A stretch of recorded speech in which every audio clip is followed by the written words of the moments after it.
আজ থেকে তোমাদের কিন্তু নতুন ডেসক্রিপটিভ ব্যাচ শুরু হচ্ছে। তো আমরা বলেছিলাম যে নতুন ব্যাচটা শুরু করব কিন্তু 4 তারিখ থেকে, মানে জুন মাসের 4 তারিখ থেকে বলেছিলাম শুরু করব, কিন্তু একটু দেরি হয়ে গেল। আজকে হচ্ছে জুন মাসের 14 তারিখ, শনিবার, স্যাটারডে। তো আজ থেকে কিন্তু আমরা নতুন একদম কমপ্লিটলি নিউ ডেসক্রিপটিভ ব্যাচ শুরু করছি। আমাদের টার্গেট হচ্ছে PSC clerkship main, miscellaneous main, WBPSI এবং কেপিএসআই, ডাব্লিউবিসিএস মেন। ক্লিয়ার? তো আমি আগেও বলেছিলাম তোমাদেরকে, ডিটেলসটা ছোট্ট করে একবার বলে দিই। সপ্তাহে আমরা 2টো ক্লাস করব। একটা ক্লাসে আমরা প্র্যাকটিস করব, লেখা শিখবো, আর একটা ক্লাসে কিন্তু তোমাদের যে হোমওয়ার্কটা দেবো সেই হোমওয়ার্কটা আমি চেক করে দেবো।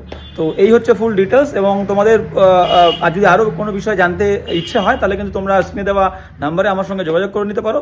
আর যারা পুরনো স্টুডেন্ট তাদেরকে বলবো যে যারা যারা ইন্টারেস্টেড তারা কিন্তু অতি শীঘ্রই কিন্তু এনরোল হয়ে যাও। এবং বলে দিই, এই ক্লাসের পাশাপাশি মানে ডেসক্রিপটিভ ব্যাচের পাশাপাশি কিন্তু একটা অবজেক্টিভ ব্যাচও কিন্তু আমাদের রিসেন্টলি শুরু হয়েছে।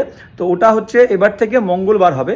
তো শনিবার 8টা থেকে, রাত 8টা থেকে কিন্তু আমাদের ডেসক্রিপটিভ ব্যাচ, এবং মঙ্গলবার রাত 8টা থেকে অবজেক্টিভ গ্রামারের ব্যাচ। যারা যারা ইন্টারেস্টেড সেম হোয়াটসঅ্যাপ নাম্বারে তোমরা কিন্তু আমার সঙ্গে যোগাযোগ করে নিতে পারো। চলো দেখা হচ্ছে ক্লাসে।